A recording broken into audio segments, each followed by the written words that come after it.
Hey, good afternoon, good evening, good morning, SPC205. Once again, I am Vic McInnes. I'm your public speaking instructor, coming to you live on tape from my COVID-19 compound here in the lovely Grovetown, Georgia metro area, the Aiken Tech Outpost in Columbia County. Today, our lecture is brought to you by shoes. When it comes time to go back to work, don't forget to wear shoes. Hey, today we're talking about nonverbal communication, and we're going to talk about how we deliver the physical delivery of a speech, how you should stand, how you should conduct yourselves when you're delivering a speech. First thing, I want to dispel something. I want to get it completely out of the way. You hear a lot of things on like Dr. Oz and Dr. Phil and Dr. whoever, telling you that 60, 70, 80, I've heard as high as 90% of human communication is done non-verbally.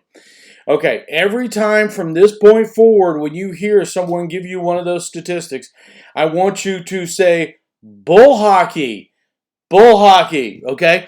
Because that's completely wrong. Some communication is totally verbal. It's all words, emails, text, all that stuff. The reasons we get so pissed off at each other because we get a text that was meant to be sarcastic and came across as rude and mean is because there are no nonverbals to go along with it. Second thing, some communication can be almost entirely nonverbal. Again, I've told you about the in-depth communication I have on I-20 with my fellow South Carolinians who just don't spend enough time and effort paying attention to those people around them on the interstate. But also, for those of you who have kids or have been a kid, you'll be familiar with this concept. And my kids now, and I'll tell you this whole story here. My kids are now really angry at me for most of their childhood because their dad was an interrogator for the Army and a polygraph examiner for the United States Department of Defense. So I was trained on detecting deception through nonverbals. And a lot of times you would get, and every kid and every parent has had this experience. Hey, Joey, did you break that lamp? No, I did not break that lamp. I did not break that lamp. Okay, what is little Joey communicating to us? Little Joey is communicating to us he broke that lamp. So the vast majority, and he's also communicating that he's a very bad liar. So in that instance, a huge majority of what we're talking about is going to be nonverbal. Okay? Nonverbal is an integral component of our human communication. All right? And that's what we're going to be talking about today. So let's head to the slides. Boom, bam. All right. So this is nonverbal delivery. First thing, let's talk about a definition. This is from dictionary.com. Nonverbal communication are those aspects of communication, such as gestures and facial expressions, that do not involve verbal communication. And verbal communication are the words we choose, but which may include nonverbal aspects of speech itself, including accent, tone of voice, speed of speaking, etc. And we're going to talk about all of that as we go through today, okay? One thing I wanted to spell real quickly is a lot of people say, well, American Sign Language is nonverbal communication. Any formal structured sign language is actually not nonverbal, because if you're in an instance where a specific a movement of your hand has a relationship to a specific word in that language, that what we call a sign symbol relationship, okay, that is verbal communication, okay? So the words, even if they're communicated by hand gestures, would be verbal communication. We're talking about everything else, okay? So nonverbal communication is everything we do when communicating that isn't words. Okay, let's talk about some of the components. The first component is going to be facial expressions. And we are all very aware of how those work. Very first lecture, I had a picture of 6 commonly accepted facial expressions. If you want to know what those were, go back and look at that first lecture, okay? But facial expressions are a component of it. Now I got to switch back and forth. Got to go, here we are. Okay. So, in this, it is really hard to do a lecture on nonverbal communications sitting at a desk where you can only see me from the neck up, okay? Just to let you know. Okay, so facial expressions. There's 3 components to the face. There's the forehead, in which case mine goes all the way back, but the forehead, the eyes, and then the lower face. And each of those work distinctly and separate from each other, okay? The one that you have control, you can scrunch your forehead, I can raise up my eyebrows, I can smile, I can frown. The old saying that the windows are the key to the soul is really, really incredibly true. The hardest muscles that are to control in the human body are the smallest ones, the ones right around your eyelids that control how your eyelids work. Because you can have somebody that is sitting there and saying, "Oh no, I'm in a great mood," and they're not. Okay, so facial expressions is our first component. All right, back to the slides. I'm just loving all of this. Okay. So our second component is gestures. And we define gestures as deliberate movements and signals that are important in any way to communicating a meaning without words, using waving, pointing, fingers to indicate numeric amounts. Other gestures are arbitrary and related to the culture. All right, should have done this a second ago. All right, real quick. This in the United States, in most of our countries, in North America, means okay. In Japan, do not make that gesture to someone; it'll get you hit, because that's an a-hole. Okay, that's just what that means. All right, that thumbs up in America. Okay, do not do that to anybody in the Middle East. They may get very upset with you. All right, that's all I'm saying. And this, we would interpret that as the V for victory sign. And to anybody from the British Commonwealth, which means all those nations around the world, that is the V for victory sign. That is the equivalent of a gesture in the United States that involves only one of those fingers. Okay? So gestures are subject to interpretation. All right. Next is paralinguistics. And that is anything that refers to vocal communication that is separate from the actual language. We're going to refer to it as vocal delivery. Paralinguistics is how you say the words. All right, so if you've ever heard your spouse or significant other saying, "No, I'm fine with you going out drinking with your buddies on our anniversary," they're not fine. They are not fine. The paralinguistics, how they said it, indicates that they are indeed not fine. Posture and movement, that's fairly how you stand, how you move around. And again, we're not going to work a lot on movement because I know that some of you are doing your speeches in fairly constrained environments and hallways. I understand that, so we're not really going to focus on that this semester. While it's not an issue here in our class, in human communication, though, proxemics, or how close you are, or your proximity to someone else, is very important. Proxemics becomes important in public speaking because even if you're speaking to 8,000 people, or even if you're speaking in a mass communication environment, the act of leaning forward a little bit is interpreted as closing that proximity, and that has impact on people, okay? There's eye contact, which we are going to talk about a little bit later in this lecture. Eye contact is not at all important. Appearing that you're making eye contact is incredibly important, okay?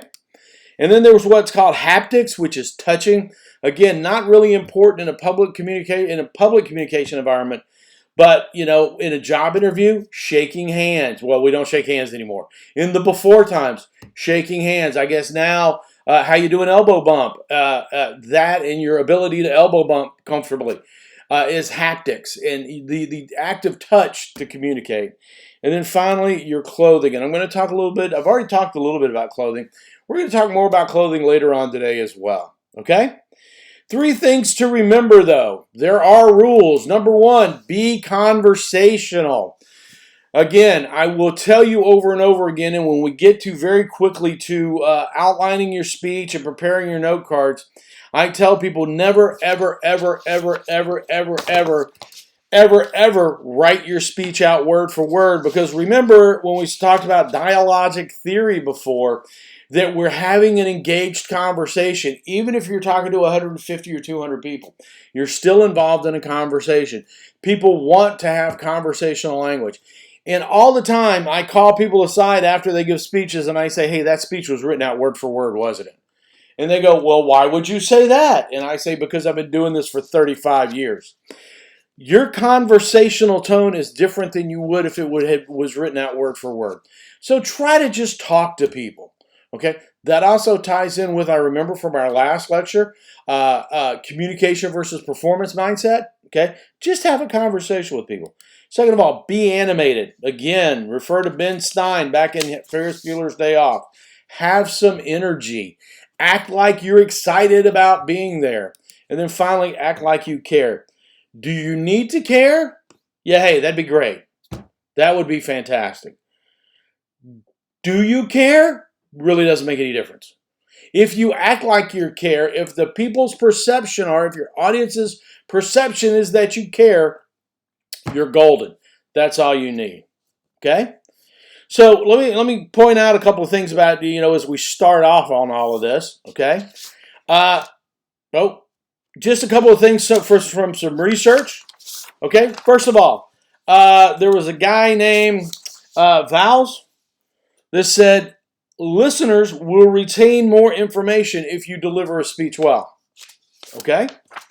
Bettinghouse did a okay, I'm going to have to come off slides again so you guys can see me, because this is just too hard to wrap your head around.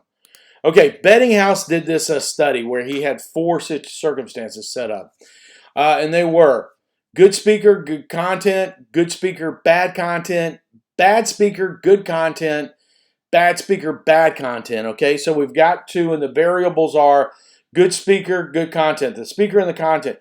What they found out was, what Bettinghouse thought going in was that he would find that the good speaker, or the bad speaker with the good content, should have done better than the good speaker with the bad content. Because Bettinghouse believed that in a public speaking environment with a relatively small group of people, that people would be very tuned into the content. What he found out was the absolute, blew his mind. Good speaker, good content did really well. Okay? Good speaker, bad content did second best. Bad speaker, good content finished third, and then bad speaker, bad content finished last. So is your takeaway from that, hey, listen, I don't really have to worry about the content, I just have to speak well? No, because again, remember, the good speaker with the good content did better than the good speaker with the bad content. Okay. McCroskey said a well-delivered speech with evidence is more persuasive than a poorly delivered speech with evidence. That seemed logical. Remember how we talked about personal credibility? The way you deliver a speech factors into that. And then Maharaban and Williams said facial expression, speech rate, volume, and intonation were directly related to perceived persuasiveness. Okay? So let's go back to our slides. First of all, we're going to talk about the voice, and there are 3 characteristics of the voice you need to be aware of. First, pitch. The highness or lowness of your voice. You push air out of your lungs through your larynx, and we call them vocal cords, but they're not really vocal cords, they're more vocal flaps. And you can tighten or loosen muscles that control your larynx and how tight they are. And if you tighten your muscles, your voice can go very high. And if you concentrate on loosening them, you can drop your pitch very low. Okay? Volume, how loudly you speak. All right? And rate, how fast or how slow you talk. Rate is usually measured in words per minute. And we've already discussed that the average person in English speaks about 150 words a minute. Okay? Now, what pitch, what volume, or what rate do you need to be hitting to be most effective? Well, there isn't anything. The main thing you need to do is to use a variety. Okay? A lot of times we show emphasis, show excitement. I can talk really fast and show you that I was really excited about this and it was something I very seriously cared about. And then we can slow down to bring emphasis, because, when you're talking to somebody and you're beginning to get a little angry and you want them to know that, you begin to go, hey, listen, I understand where you're coming from, but you need to listen to me. Okay? Slowing that rate down brings emphasis and focuses people into it. You ever want to see two people get a lot of attention at a bar? You have them, or in a restaurant, you have them talk a little loudly, and then you have them both drop to a whisper. Hey, listen, I know your mother said that, but it's not true. Well, if my mother said it, I'm going to believe it. Listen, there's one thing you need to understand about all of this, and I am not going to say this. But suddenly, everybody in the restaurant's going like, hey, what the hell are they talking about? Okay? So it's that variety that brings focus. So variety is the key to having good vocal delivery, right? Also, just make sure you can be heard by the entire audience. And that's going to be going to the venue and making sure that everything, if there's a PA system, you know how to use the PA system. If there's no PA system, you're going to want to have somebody go all the way to the back of the room, and then you're going to want to make sure they can hear you very clearly and then some, because when you pack 150 people into a small auditorium, that's going to people absorb sound. Their clothing absorbs sounds. They breathe and make noise. They move around, and that can work to defeat you. So when you need to make sure you can be heard by the entire audience. Every time I give a public speech, I stick somebody in the back if I can and have them give me a thumbs up on the volume. They either give me a thumbs up or they do the ear cupping thing to let me know that I can be heard in the very back. Okay. Last thing we're going to talk about the voice is focus on articulation. Okay. Articulation is how we make sounds. It's the interruption of the outward flow of air through the mouth and nose to create language. Now, in the English language, I think there are 32 separate sounds that we combine together to make words. We use the tongue, lips, teeth, the hard and the soft palate to interrupt that flow to make different sounds. Controlling the interruption of the air makes our speech more articulate. Don't let bad articulation be passed off, though, as a regional accent. Hey, listen, if you've got a southern accent, if you're from New York and you talk like you're from the Bronx, that's all fine. That doesn't give you an excuse to be inarticulate during a public speech. And then avoid assimilation of words. I'll give you an example of this. Okay, last time I was in Afghanistan, I had two captains working for me. One was a U.S. Army captain, and the other one was from the Romanian Army. I'm sitting there at my desk, and the American captain walks up and says, "Hey, Jeet yet?" And I said, "Not yet." He said, "Gone?" And I said, "Maybe later." He said, "All right, bring you something?" "Nah, I'm good." "Okay. Now." And then I think he said, "Later." "Okay. Now." I had my Romanian captain sitting next to me, and he goes, and all the Eastern Europeans refer to me as Mr. Victor. She goes, "Hey, Mr. Victor, Mr. Victor, what did you just say?" And I went, "Well, what do you mean?" And he goes, "I speak very good English. You have said I speak good English." I said, "You do speak very good English." He said, "I do not understand what you just said."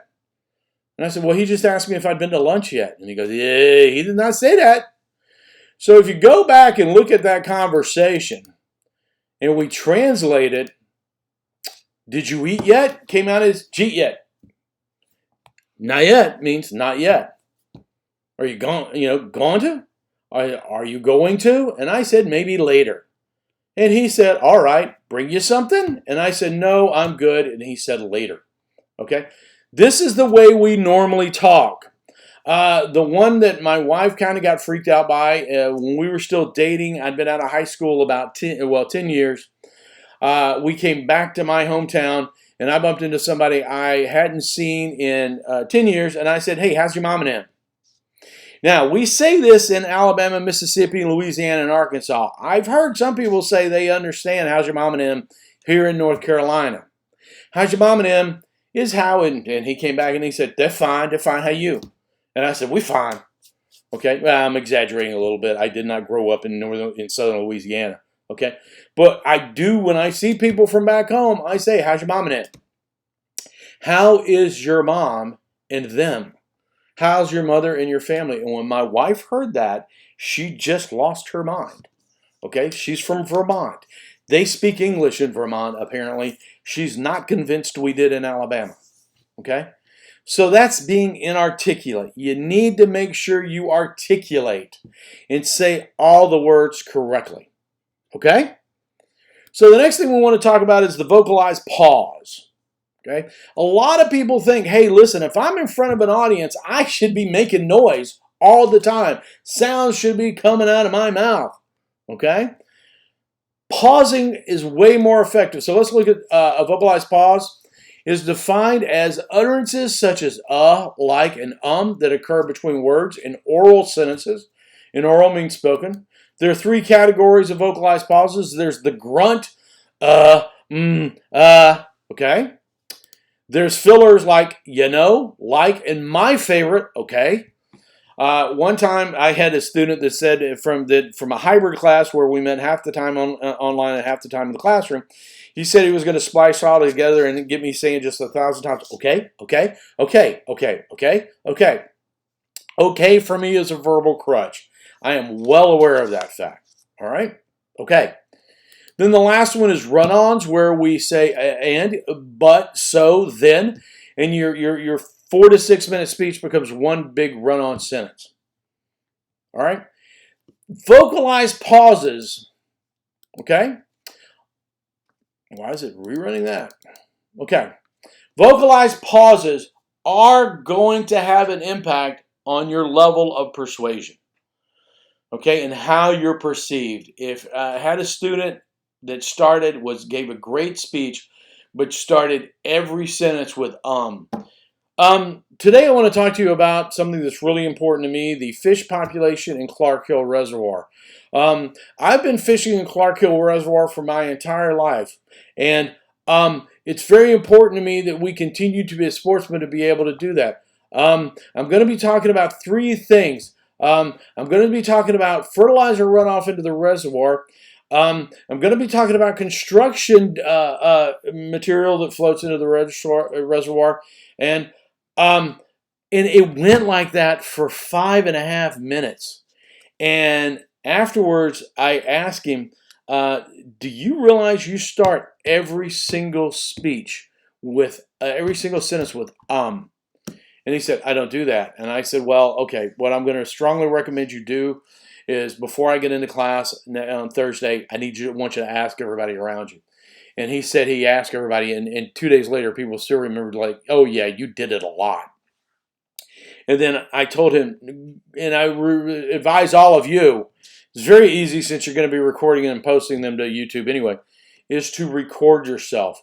Count the number of times you say, okay? The thing you need to remember is a pause is way more effective than a vocalized pause. Let me tell you the difference. When you stand in front of a group of people and you don't say anything, okay, that shows you are in control and you are comfortable being in the position of power in the circumstances. Okay, that's what that says clearly and simply. All right, vocalized pauses indicate that you're nervous. Okay. All right, this is not the end of lecture 4. There will be a second part. Let me talk to you about pausing and controlling a conversation. Okay? Had a student a year ago. When I get to this point in the lecture, I usually tell the story about SiriusXM. They called me up and they said, hey, listen, we'd like to give you 3 months of SiriusXM in your car for like $8.99 a month with all your channels. That's great, $8.99 a month. That sounds fair. I hate the radio stations here in the CSRA. I don't really. There's 1 or 2 I like, but not very well. Said I use SiriusXM, so $8.99 a month for 3 months sounds great. They called me back and they said, "Hey, yeah, your 3 months is up. We're going to give you everything." And I said, "Okay, how much is that going to cost me?" And they go, $22.95, and I'm going, "No, I'm going to need all the same channels, and I'm going to need it for $9 a month."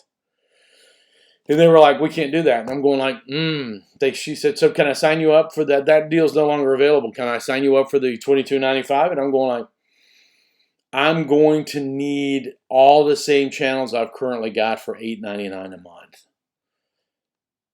And then I didn't say anything else. I just paused. And she was like, we can't do that. And I'm going like, I'm going to need all the same channels I have right now for $8.99 a month. And she said, the only deal we have right now is $22.95. And I'm going, I'm going to need, yeah, and I was an irritating jerk. A couple of minutes later, she comes up with, well, I can do $13.95 a month. And I'm going like, I'm going to need, and I just stopped and she came back and said, well, what about $13.95? And I didn't say anything, and I counted to 10 in my head. And there's nothing like a silence for 10 seconds in my head. Eventually, after about 10 minutes, or maybe like 15, okay, I got $8.99 a month. And was it worth it? It was a personal victory. I have very little in my life, to be honest with you. So this was a big deal for me. Well, one of my students, about 2 years ago, came up to me after the next semester and bumped into me in the hall and said, hey, Professor McInnes, I need to tell you something. I said, sure. And she said, when you said pausing showed power, I'm going like, yeah, I'm glad you remember that. She goes, well, I bought a fish tank at a pet store. It didn't fit like I wanted it to. And so she said, I took it back. And the guy looked at me and says, hey, listen, we can't give you the full cash refund. We're just going to give you store credit. And she said, she looked at the guy and she said, your refund policy printed on my receipt says I get a full cash refund within 60 days. I would like my full cash refund. And she said, the guy looked at her and said, no, we're going to give you store credit. And she said, she remembered my conversation with SiriusXM and said, your store policy printed on my receipt says if I return it within 60 days, I get a full cash refund.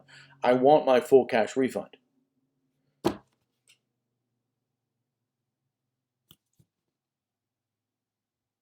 And she said the guy started getting frantic. And then he did the thing that a male will do to a female. Ma'am, you need to calm down. And she knew, because she had listened to my vocal delivery lectures, that her voice was flat and emotionless. He was losing it, and he was in a power of non-dominance just based on her willingness to be quiet. Okay? And she said she just kept looking at him and saying, your store policy is if I return it within 60 days, I get a full cash refund. I want my full cash refund. She said it took about 15 minutes. She got her $300 back. Okay? All right, so that's the sitting down in front of the bookshelves lecture part of today. There's going to be a follow-on that I'm going to want you to watch very closely because I'm going to tell you what you need to do to get an A in a speech. Every speech you're going to give, this next supplement that's probably going to last like 10 minutes is going to tell you how to get an A on every speech, well, at least in the nonverbal communication parts. Okay, it's going to teach you how to get an A on your first graded speech, which is just around the corner. Okay, and I'm going to give you the details on what to do for your 2-minute speeches so you can go ahead and start posting those. Okay, so we're not done yet. Tune in for the second part of this lecture. Stay well, and we will see you very soon.